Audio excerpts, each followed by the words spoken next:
Welcome to the Marketing Pulpit Show, and I am Robert Gatewood, your host. We are here every Friday at 10:30 a.m. bringing you the good marketing gospel. We're not saving souls, we're saving businesses, saving jobs, saving our community. Now, if I happen to save a soul along the way, don't hold that against me. We'll just call that icing on the cake.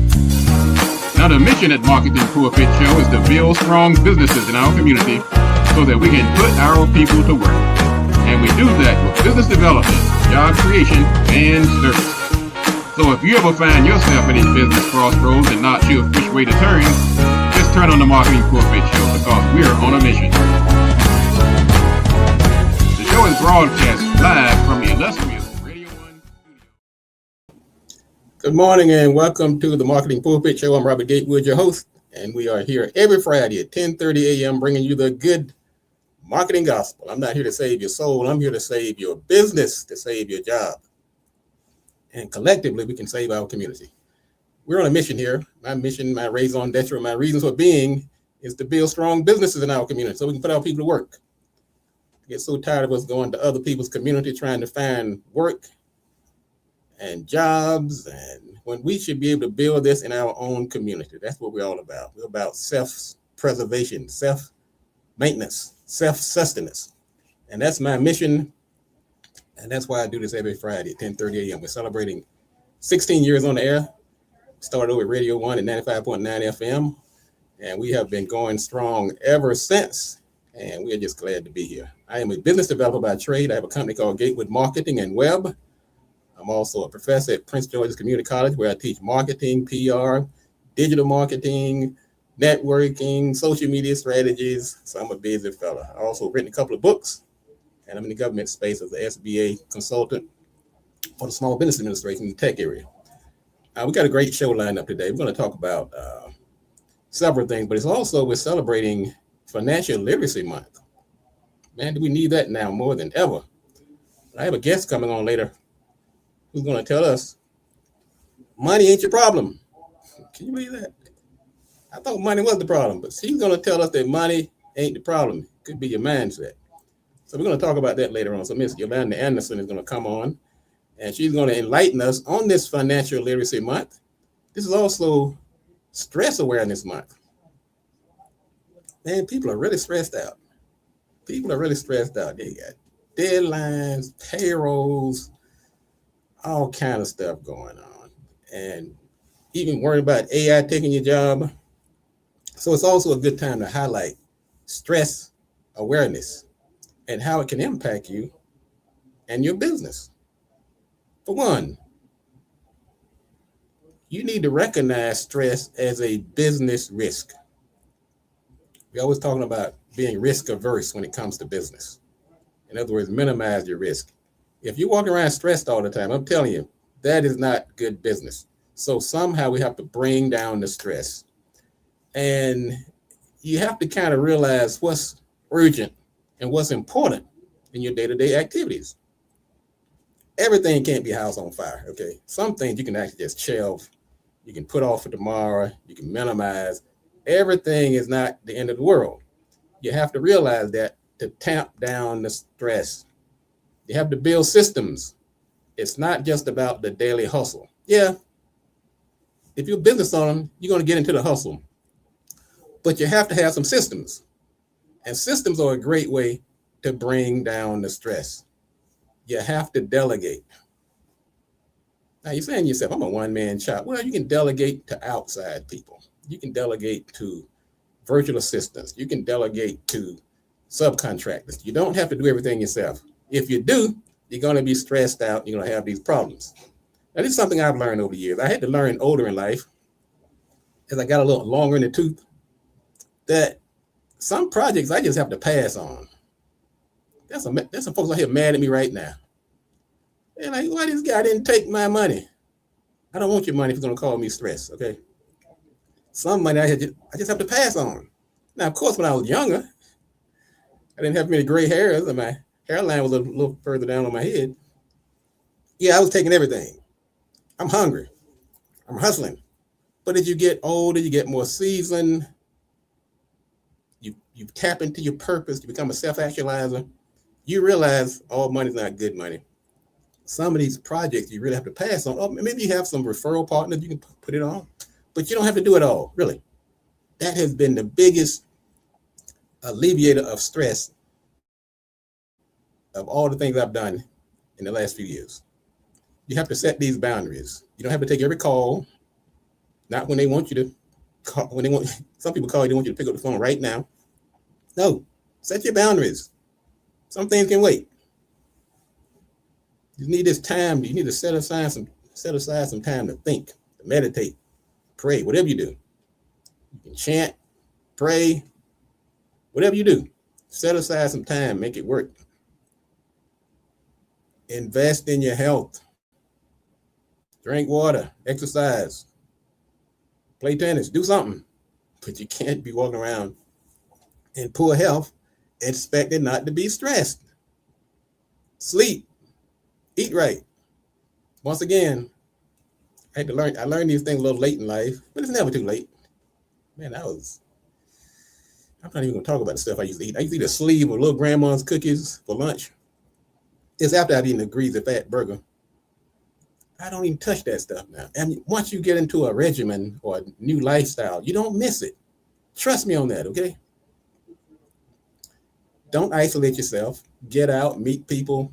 If you're working from home, get out. Get among people. Network. That's going to help tamp down the stress. Because if you're sitting around the house and just brooding on things that didn't go your way, you didn't get that degree you thought you were going to get when you were in undergrad, and you didn't go to law school, you didn't go to medical school. This job didn't work out. That contract didn't work out. You have to get out of that. You got to get out here and hang around some positive people. That's going to tamp down the stress. Information overload is a big problem. If you sit there and look at your screen, your phone screen all day, man, you're going to be climbing the walls. War, people fighting in the mall, race-related issues, microaggressions. Got to turn some of that off. And sometimes you just have to plain old step back. Rest, relax, rejuvenate. I'm getting pretty good at that, I'm just going to tell you. I go down in the basement now. I turn on some Tubi. Nope, I don't watch Tubi. Don't get me wrong. I just flip through it. Maybe some Lifetime, some sports. I know guys aren't supposed to watch Tubi and Lifetime, I know. But man, sometimes you have to do something different to relax. All right. Well, stress does come with the territory, but burnout doesn't have to. Some of the most successful business owners are the ones who have come up with some type of way to tamp down the stress. We're going to get it, but are you managing it? Are you managing it? That's what we're going to talk about today. So we're bringing awareness to it. Let's see, what else is going on? This is Autism Awareness Month, National Volunteer Month. Yeah, get out here and volunteer. There's need in our community. There's need out here. If you have a skill, some resources you can share, volunteer. Everything about money. I guess I might not agree with that, but there's some things that are not about money. There's some things that really not. Really, these things you learn as you get older. If you pursue your life calling and tap into your purpose, you realize that money is not everything. You better figure out how to make it while you're young and strappy. But as you get older, you start realizing there are more important things in life, and the money will come once you get into your purpose. I'm going to do a couple of quick news items, and then we're going to jump into our get our guest. We're chopping in the green room. Ready to jump in here. I'm ready to bring her on too. Quickly, let's talk about a couple of new news items. Job openings for the new grads. This was a survey they did on research they did on LinkedIn. I've been beating this drum now since I've been on the air. I even told my daughter that early. I said, I don't care what you decide to do, daughter. Whether you be a lawyer, doctor, mechanic, a baker, a butcher, or a candlestick maker, get you some technology in your background, because that's going to increase your attractiveness. It's going to your value proposition, your separator. And so I'm looking at these fastest growing jobs for new grads. First one is AI engineer. Now AI is causing all kinds of stress these days. Some for the good, some for the best, for the worst. But you can't outrun it. You got to embrace it at some point, or at least understand it. That's why my old self went back at December of this last year. I went back and became a certified AI designer. That was hard, but trying to keep this old brain going, trying to keep it going, because I understand the importance of it. I didn't do it for me. I actually did it for my clients because they have all these questions. And so I got into the technology field early, straight out of college, and I've never abandoned it. And so this new stuff comes along, whether it's the web, whether it's social media, digital marketing, now AI. I have to stay on top of it if I'm going to stay in this game. The other job was marketing coordinator. Man, they're right. Shoot, man, if I was in the job market, I'd be doing okay. But I'm not. I'm not looking for a job. Don't call me. Not interested. You can't pay me enough money to take a job. I'm serious. Somebody could put $1 million on the table right now to come work for me. I would have to say no. Can't do it. Younger me would have done it. Old me can't do it. Recruitment assistant, legal specialist, human resources operations specialist, business development representative. There you go again. That's one of my titles. I must have done something right. Or it could have been just luck. I mean, you don't know what this stuff's going to be. Really, you don't know. You don't know where the market is going, what's going to be hot. But I've gotten 3 of my titles already: AI engineer, marketing coordinator, business development representative, partnerships associate, there I am again, machine learning engineer, loan officer, and purchasing coordinator. So you parents out there, talk to your kids.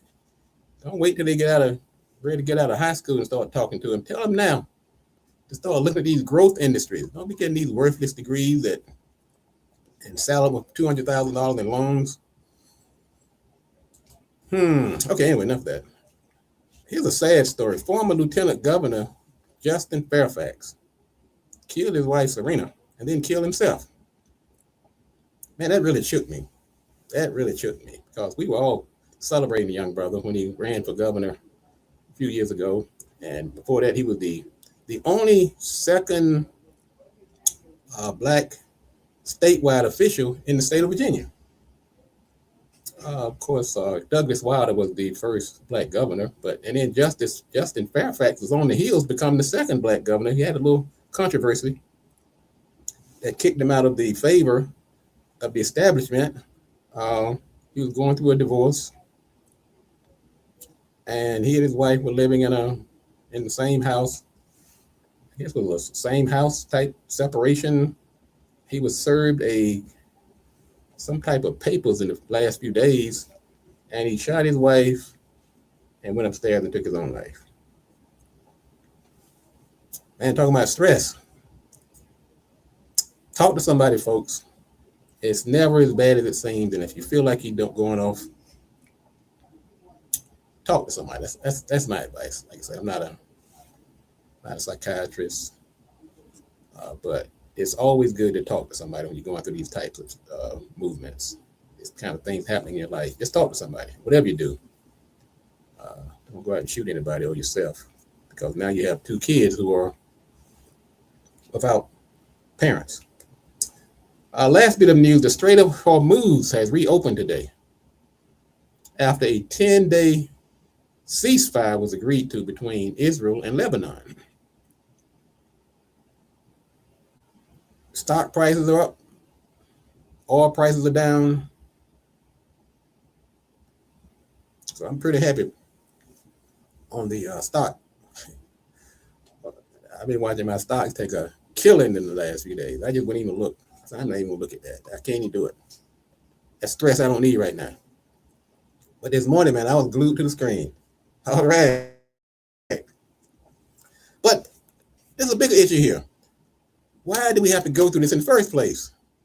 The moral of this story is to talk first and bomb if you have to later.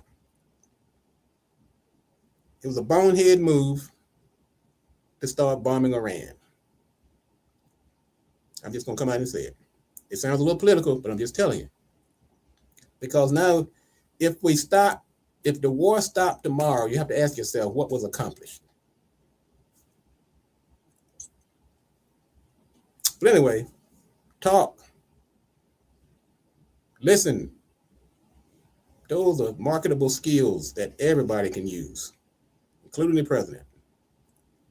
Stop killing each other. Talk it out. Tell you what I'm going to do. Speaking of talking and stop talking, we're going to take a quick break. When we come back, we're going to bring up our special guest, very bright, erudite young lady, Yolanda Anderson. She's going to talk about money ain't the problem. Now, if you like most of us, you might want to listen to this. I thought money was the problem, but I know what she's saying though. We agree on this.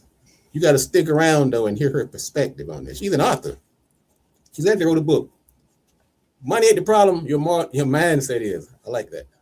Hang on a second. This is the Marketing Pulpit. I'm Robert Gatewood, your host.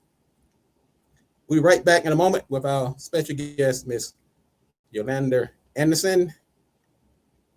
So hang on.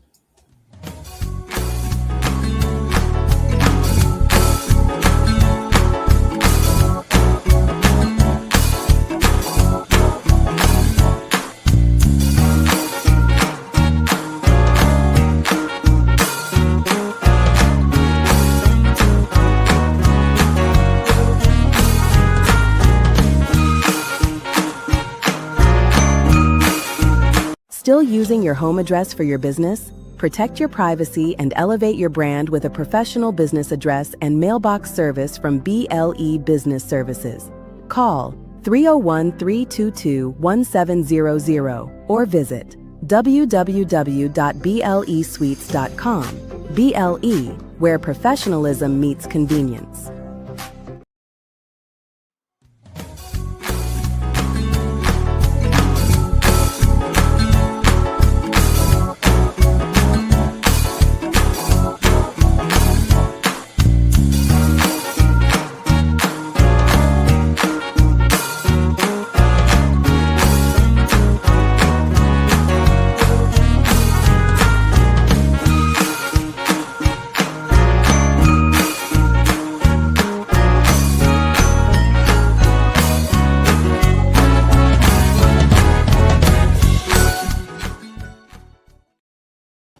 All right, welcome back to the Marketing Pulpit Show. That song you were listening to was actually written and produced by my brother and myself. That's the theme of the Marketing Pulpit. Once upon a time, I tell you, boy, you have to wear a lot of hats to make it in this world. I used to be a musician, believe it or not. I play about 5 instruments. So I play guitar, piano, saxophone, trombone, guitar. Anyway, we put that song together. A lot of people have asked about the song. Some people say listen to the show just to hear the song, so I have to play it a couple of times. They don't want to hear me talk. They say, get out the way, man, play the song. So that's why you keep hearing the song play. Good morning, Mr. Brown, the greatest plumber in town. Thanks for tuning in this morning. One of our followers, a great listener and followers of the show. Also, if you're in the DC area, don't forget to come out to the BLE Marketing Pulpit First Friday networking event, the first Friday of every month. Next month it'll be on May 3rd. Come on out, I'll be there. We have free lunch, free parking, great guests, networking. If you're trying to build a business, find a job, find resources, get stakeholders, come on out. Go to marketingpulpit.com. You can also go to bleexecutivesuites.com and find out more about this event. Come on out. Let me throw you a chicken leg and shake your hand and We do a collective hug. It's going to be all right. Everything's going to be all right. I think what's going to really be all right. We figure out why money ain't the problem. Let me bring up my guest, Miss Yolanda Anderson. Bring her to the stage. Good morning, Yolanda. Good morning. Good morning. Good morning. Good morning. So glad to Good see you. morning.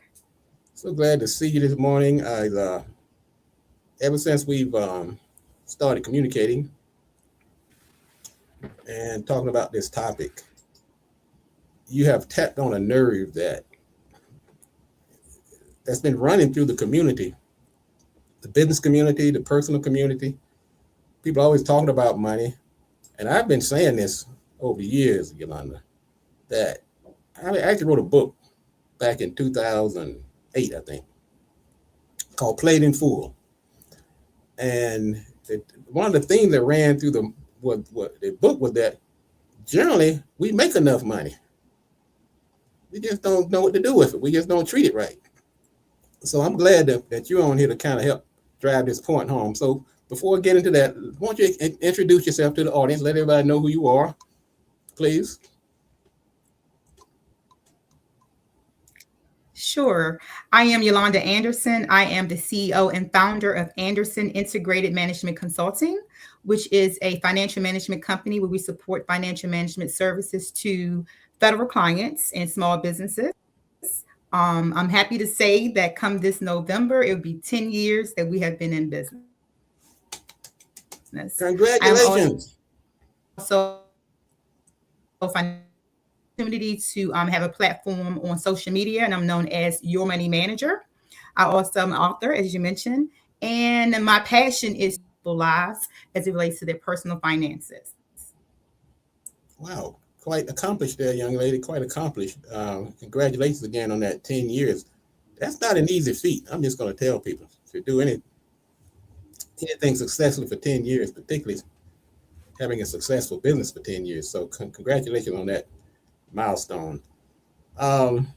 So you're the author of this book, Money Ain't the Problem, Your Mindset Is. What inspired you to write this book, Money Ain't the Problem, Your Mindset Is? I was inspired pretty much through life experiences, working with my family, friends, associates, as well as clients. What I found was that we can make a lot of money, and a lot of people, especially in the Washington, D.C. area, makes a lot of money. However, when our mindset, we don't do right with the money, unfortunately, because it's bad habits. We were not taught, most of us were not taught about financial management personally. I personally did not have the conversation around the table with my parents about what to do with money, how to use my money. What I was told was what we ate is what we ate, and what we have is what we have. So for years, I was in that place where I was struggling, trying to understand it, and got into some situations where I'm like, hey, I need to help myself first, then I need to go help other people. And so that's been my passion from that point on. So I said, I need to write this book. After I was inspired by a few friends, they was like, you do a lot for other people. You need to write a book and let people know how they can do this and how it can be really simple. So I decided to write that book just as a guide. Wow, I like what was driving you. You really were doing it for others, probably more so than yourself. And some of our greatest life accomplishments are usually done when we're doing it for others instead of just trying to build ourselves up. Now you said the mind is rather than income is often the biggest barrier. So you're saying if I have a lot of people go out here and hit the lottery. We have the old story about the athletes go out here and make a few $1 million a year and they're broke in a few years. As soon as they leave the sport, Next week, they find themselves broke. So what's the mindset that's going on that they can't hang on to their money? What's going on there? So it doesn't matter if you're making $50,000 a year or $500K a year. If you have bad habits due to the way you think about money, you're going to take that into your next level of success as far as your income goes. So what I like to do is to teach people about dealing with the mindset first. That's the thing. Let's get your mind right. Let's understand really what is money. You control money. You don't let money control you. That's the first problem. It's like we never really understood how to do the basic things because we were never taught. So it doesn't matter how much money you make. If you have bad habits at a lower income, you're going to take those bad habits into your higher income bracket. And if you're a business owner, you're going to do the same thing. So the first thing is awareness.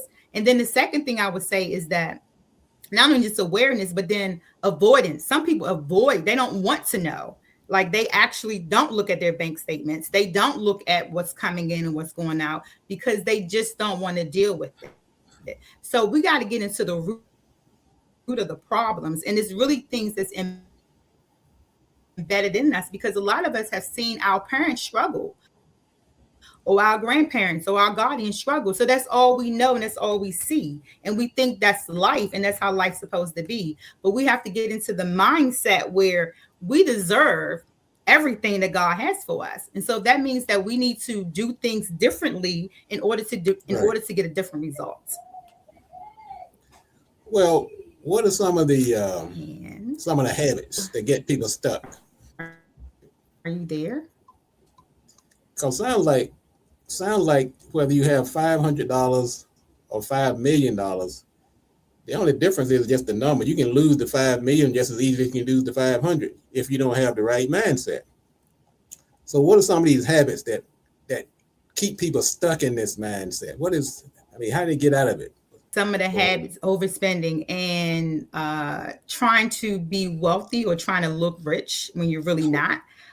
Trying to keep up with the Joneses, I would say, where you're just living way above your means. And that's just that happens a lot, unfortunately, in our community, but it happens. So I think the habits more, if I had to pick 3 habits, I would say that they're avoidance and living above their means and not willing to be structured, not willing to operate from a budget or even think about a budget because they're just not understanding that you need to take control of your finances and not let them take control over you.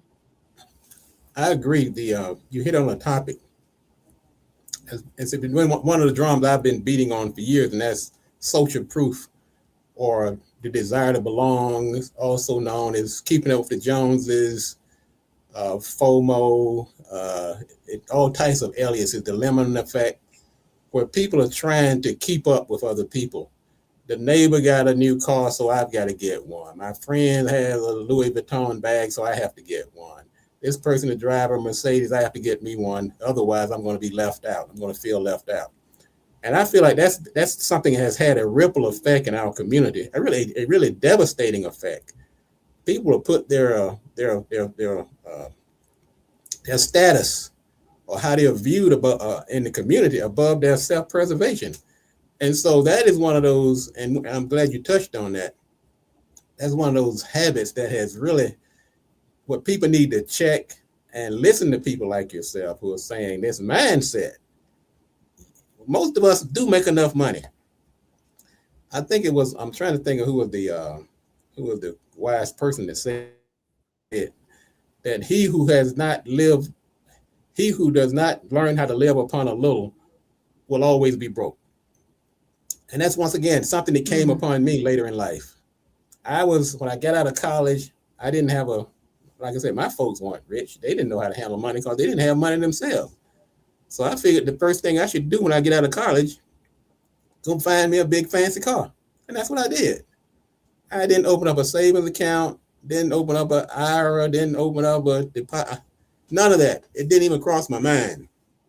And of course, luckily, I was able to self-correct. I started lifing. I was like, wait a minute, why am I always broke? But I always have a new car. And so we don't need to keep relearning these bad habits where somebody like yourself can tell you, we've already learned it for you. We're going to show you. If you would just listen, in many cases, money is not the problem. It's your mindset. But this can seem overwhelming, Yolanda. Somebody, like you said, who wasn't brought up knowing how money works. And suddenly, a smart person like you comes along and, hey, look, Change your mindset. So how can somebody take control of this without feeling overwhelmed? Yes, it can be very overwhelming. So what I would tell people is start out small, right? Focus on one area. Don't try to change your whole financial life overnight. You didn't get in the situation overnight, most people. So just start off small. And when I say small, I mean find an area that you want to focus on, whether that be I want to clear my debt, focus on that. Whether that be I want to start with my credit score, I want to get my credit score. Where do you want to be? And just start setting small goals that are measurable, that you can obtain, that you can see, and then go from there. Finance is just like anything. It's like trying to lose weight, but you got to start. You have to start somewhere. And some people just don't start because they don't have that extra push. You know, I use this analogy. That's another one of my favorite bits of advice I tell people. Starting is half the battle. I use the analogy: you go into your garage. You've been threatening to clean up your garage for years, and one day you tripped over this rake, and you ran down to pick that rake up. And once you got down there, you saw the rake. You also saw a shovel. You saw an old box of clothes. Next thing you know, start stacking and moving things around, and next thing you know, you've cleaned that entire garage because you took that one step. So I really like that advice. Look at your credit score. Many people don't realize how the credit score impacts their ability to navigate in the world. Getting loans, the interest rates, even your job now, people looking at your credit score. So you have to look at take one of these small steps like Yolanda just said, and do that. You don't have to do all 10 at once because that will be overwhelming. So that's very good advice there, Yolanda. Let's do this. I'm really enjoying this. What I like to do, though, is let people know how they can find out more about you. Some people are going to want to keep this conversation going. They may want to have a discussion with you, may want to use your services, may want to get your book. So how can they find out more about you, this amazing book, your company, and so forth? Okay, sure. You can find me at www.yourmoneymgr.com. Thank you. And to everybody who's tuning in, the number, her email address is also scrolling on the screen as Yolanda at yourmoneymanagermgr.com, which is also part of the web address, www.yourmoneymgr.com. I hope you reach out to this sister and find out how you can get your mindset right to get some of this money, how to hang on to it. And that's why we bring important guests like Yolanda to the Marketing Pulpit. Yolanda, thank you again for joining us today. Hope we can have you back sometime in the future. I'm going to see if I can go ahead and get a copy of your book and try to hand it out to some folks so they can start changing their mindset on this money issue, okay? Okay, and I look forward to meeting you and working. All right. Thank you, Yolanda. Thank you very much for joining us. That was Yolanda Anderson. She's written a book called Money Ain't the Problem, Your Mindset Is. What I'm going to do, if anybody calls in, I'm putting this message out to Yolanda. The next 3 people that call in to buy her book, Your Money Ain't the Problem, Your Mindset Is, I'm going to give it to them complimentary of the Marketing Pulpit Show. So the next 3 people, if you want to get on the right track, this is my way of giving back, supporting our guests. Go ahead and reach out to Yolanda. She'll take your information and I'll settle up with her. We'll make sure the next 3 people that call in, it's going to be complimentary of the Marketing Pulpit. And thank you again. I am Robert Gatewood. This is the Marketing Pulpit. We'll be back next week with another exciting show. And as I like to end each show, if you want to be successful, you have to learn how to do these 3 things. Do the right thing, do it at the right time, and you have to do it right. Enough talk. Let's get to work.